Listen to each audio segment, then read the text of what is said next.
Hello, ladies and gentlemen. Welcome back to another episode of Codex Reviews. My name is Tim the Terrible, and this beautiful lady over here is none other than Precious. That's not Jamie, that's Precious, ladies and gentlemen. You've seen her a couple of times right here on the Codex station, and you are going to see her a lot more doing reviews, doing on the spots, and hopefully someday soon coming on to some of the major shows. Is that right? Yes. That's right. Ladies and gentlemen, we are going to be reviewing something incredibly disgusting for you today. Precious, what is the name of this title? Beneath the trees where nobody sees. And it is completely wretched. Ladies and gentlemen, Beneath the Trees Where Nobody Sees comes out from IDW. It's a 6-issue miniseries just finished not too long ago. It was written and illustrated by Patrick Horvath with letters by Hassan Otsami El How. And I know I am mispronouncing that, so I apologize after the fact. But yeah, we're going to dive right into this, guys. So I'm going to go ahead and give you a brief synopsis of what the story's about. And then Precious and I are going to deep dive into how we felt about this and then give you our review at the end. So, and correct me if I'm wrong, Precious, but this story starts off in a small Midwestern town, probably no bigger than the town you and Jamie live in, or something like that. It's like what you would think of small town America. Yeah. Uh, it's a world filled with humanoid animals, bears, ducks, rabbits, pigs, rams, everything that you can think of. Right? It's just animals instead of people. And it is this small, quaint little town where everybody knows everybody.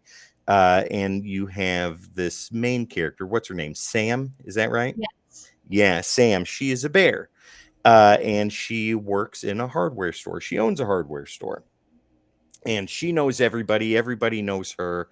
And the whole story starts off with her narrating about how nice this town is. It's quiet. It's a beautiful town. It's picturesque and all that stuff. And as it goes on, you get to meet some of the other townsfolk and stuff like that. Well, in her hardware store, she has a mole. I can't remember his name, but he works with her, and she has this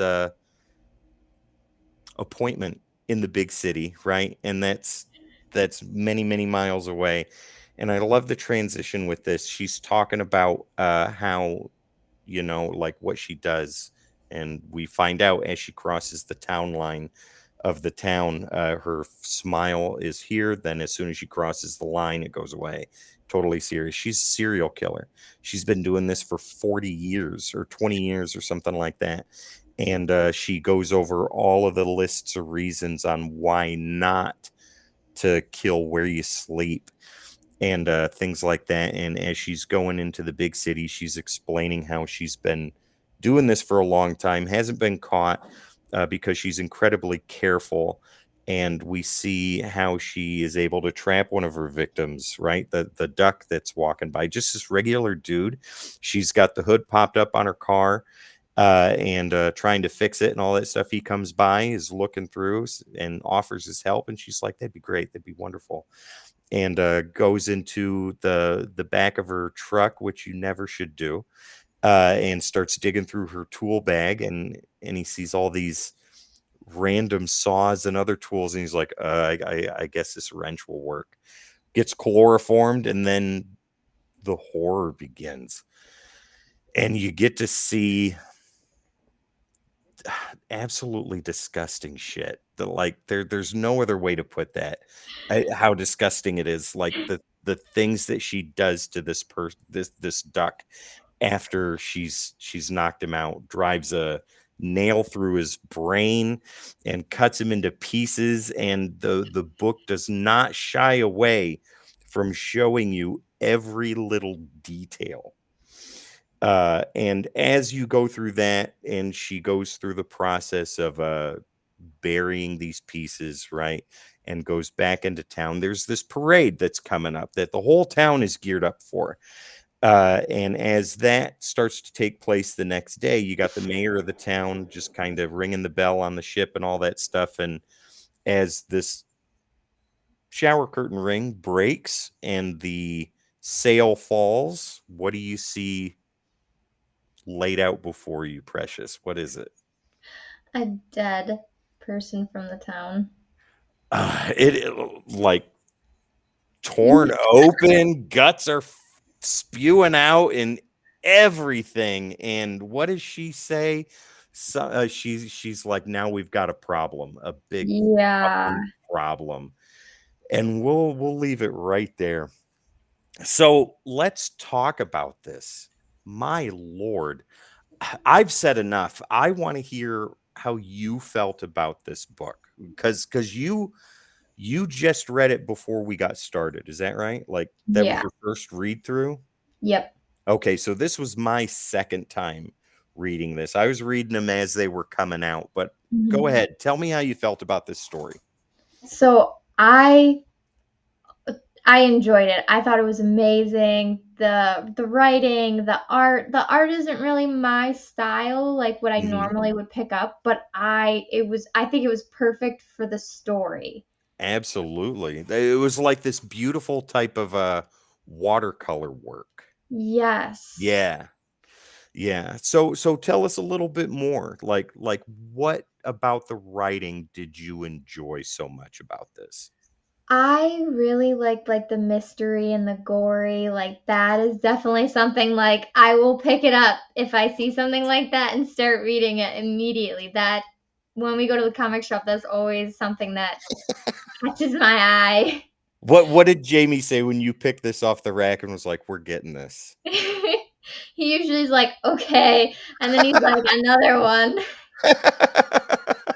Okay, so it's safe to say that that you like the horror and the suspense and the thriller type bit of Yes. this book, right? And Yes. that is what it's filled with. Like this is a horror book.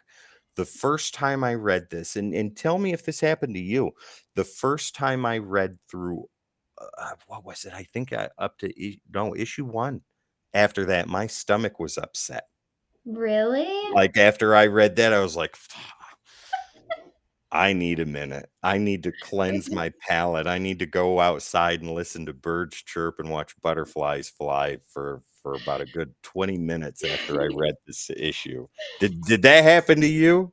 No, I once I re I so I read the first one, and then I read the second one, and then, like, a day later, I read the third one, and I couldn't stop. I finished the whole series. Oh my god, I needed the month break in between each one of these issues. Oh my lord. Okay, so with the writing, you thought that that was bar none super awesome, right? Yes. Okay, was it some of the best that you have ever read, or does it fall short of that? I feel like it's the best for this kind of, like, story. You Like, know what for I this mean? genre, for the horror Yeah. genre? Yeah, Yeah. okay. Okay, right on. Alright, so as far as a grade goes for the writing, what would you give it? I would give it a 10. Ooh, a 10. Why would you give it a 10? I thought it was amazingly written, just, like, the way that, like, they don't really tell you, like, what she does right Mm, away, and then they, like, kinda, like, build you up, and then all of a sudden, "Oh, she's a murderer," but that's not who the whole story is really like, it's right. about her, but, like, she's trying to find another murderer. Exactly, yeah, so at the end of the first issue, it wasn't her that killed that ram, it Yeah. was somebody else in the town. Mhm. Yeah. Okay. So 10 out of 10 for writing. That's awesome. Precious, what about the artwork? What would you give that? Because I know you said that this wasn't necessarily the type of artwork that you yourself usually enjoy, but you said that it really fit with the story. So expand on that a little bit and tell me what your rating is for the artwork. So, like, usually, like, I tend to be more, like my eyes tend to go more to, like, the bright or, like, gory Okay. on the front cover, like, if it's gory, it already has a gory picture, I'm already ready to read it. Okay. Um, and So the cover that I had was different from your first cover. So I Mhm. wasn't really sure like exactly who like what was going to be happening in the story. You've got the issues with you right now, don't you? Yeah. Go ahead and show that first cover that you got. So it kind of like You got it a second or third printing. Yeah. yeah. So it's not so See, I'm already oh, it's not like it doesn't really show that she's the murderer. It kind of looks like a mhm. placement. So almost like someone's like has their hands or showing what a murder could take place as like. Gotcha. Okay. So Okay, that cool. kind of threw me off. So I wasn't really sure like that that's the route that it was gonna take. Right, so you had no clue what you were about to get yourself into. No. That's fantastic. Alright. So tell us a little bit more about the artwork. Doesn't why does it fit so well with this type of genre? I thought it fit so well because it is a small town, and I feel like that art kind of mimicked the small town country feel, and it kind of just made the character itself like I think of like a hometown person who stays there, you know what I mean? Yeah. And Oh, then yeah. goes to the city to take care of business, but And stays at business home. she does do. Yeah, okay, so what's your rating for artwork? I there was one thing Okay, that I wish they would have put in, which I actually so I was thinking about it at work, and I actually went back through the series just to look at the artwork, not even to read it. okay. And one thing I wish they would have put in, whether it could have been the writer that could have, said that they wanted it, or the artist could have put it in there, but I would have. Well, the writing and the artwork were done by the same person, so Oh. yeah, yeah, Patrick Horvitz. See, ladies and gentlemen, when you get that invested in a story, you don't necessarily pay attention. I didn't until later today when I was getting the credits for this. I was like, "Oh, okay, that makes sense." Yeah, so one person wrote and did all the illustrations for this too. But go ahead. I'm sorry. No, you're good. I didn't know that. That's actually really cool to know that. I Yeah, mean, I guess that's why it fits so amazing. exactly. But I wish they would have put at the first issue. I wish they would have put just a shadow of him watching her. I think that would have been amazing. Not that you would have noticed it, but if you would have went back and reread it. See, that's funny you say that because my second read through, we're not giving any spoilers away, ladies and gentlemen, but my second read through, I was looking in the whole first issue to see if I could see something like that. And I'm glad I didn't. Because and if it's there, it's so subtle that you'd have never noticed it anyways, because I didn't notice it on the first read through and I couldn't find it on the second. So Yeah. yeah. All right. So Precious, grading for artwork. What would you give it? I would give it a 9.5. A 9.5 out of 10. So what does that make your overall? Do you know? 10.75? 9.75. All right, that's awesome. 9.75 out of 10. That's fantastic. And the only reason that 0.25 is left off is because that little bit wasn't in there. Yes, I feel like that would have completed the whole series for me. That would have been it would have been my top book. Done right there, ladies and gentlemen. All right, so I'm going to dive into this a little bit. So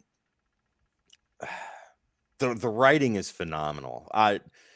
Right away, I'm right there with you. 10 out of 10 for the writing. This story uh had an effect on me both physically and emotionally. Like this was the type of story most comic books don't do this. Like some of those comics like Crossed and stuff like that, which you haven't read yet, but you need to. If you like gore and horror books, you need to read Crossed. I know Jamie can hear me. So put that on the list. But very few books are able to get at me physically like that, like make me sick to my stomach. Like I need a minute. And this one did it consistently. Like every issue, I was like that. It wasn't that I dreaded reading it. It was that I knew what it was going to do. And this was the type of book with the writing that I could not put down. I really couldn't. Like once a month for 6 months was great. Um, and going through the second time, I was more prepared, so I could invest even more in the story. But yeah, I agree with you 110%, 10 out of 10 on the writing. As far as the artwork goes, I really enjoyed it. I thought it was incredibly well done. Patrick Horvath's artwork, the watercolors, you don't see that very often in Mhm. comic books, and I thought that, like you said, I thought that fit incredibly well with the story. It gave you that soft small town feel, and even when they went to the big city, you still kind of felt like you were back in that small town. You were just an observer to what was going on and all that stuff. But coming back into the small town, the watercolor work did wonderful. I thought that was incredibly gorgeous. So I'm going to give that also a 10 out of 10 for an overall of 10 out of 10. I highly recommend this book. I think this is disgusting and horrific, and a hell of a lot of fun to read. I know you had a great time reading it, Yes. and I had a great time too. So I think it's safe to say that you and I both agree that anybody who hasn't read this or is on the fence about reading it needs to do it. Yeah. If you have a weak stomach, you might wanna not eat beforehand, but That is incredibly true. Don't do what I did, and yeah, no. Okay, so any final thoughts before we go ahead and get out of here, Precious? Any final thoughts on Beneath the Trees Where Nobody Sees? Um, no, I don't think so. You think we have said all that needs to be said on this? Yes, I thought it was amazing. I would recommend it to everyone to read it. There They you go. probably some people might not like it, but Then they're missing out. yes, Plain and I simple. I I I'm so happy that you recommend us to get this series because I probably never would have seen it. Gary, I know you're watching, buddy. You need to read this. Rob's been talking about it. Precious has read it now. I've read it. I talked about it on Comics Unleashed. I mean, the final word is right there. So, Yes. so you need to pick it up now. All right, ladies and gentlemen, Precious gives it a 9.75 out of 10. I give it a 10 out of 10. We are right there, guys. This is highly recommended by the Codex Station, and we think that you need to read that. Before we get out of here, ladies and gentlemen, please don't forget to find us on all the socials. Precious, do you know what we do with the socials? No. We would like nothing more than to give them to you, ladies and gentlemen, right there at the Codex Station, your favorite social media platforms, and where we're live streaming. Well, not right now. See, I say that so many times, I just go. Hit the like, share, subscribe, and follow, ladies and gentlemen. You don't want to miss any more content like this, and you'll be seeing a lot more of Precious in the future. You can count on that. Also, ladies and gentlemen, if you want to look too cool for school, head over to thecodexstation.com to get some merch, meet the team, and so much more. Once again, thecodexstation.com for all your Codex needs. My name is Tim the Terrible. This person over here is Precious. We will see you next time. But Precious, you have a tagline that you're going to debut for the first time. Go ahead. My name's Precious, and so are you. We'll see you next time, ladies and gentlemen. Oh, real quick before we go, do you know what the two words we need to hear before we end anything are? Oh, like and subscribe. No, gaping holes. We love you guys. We'll see you later.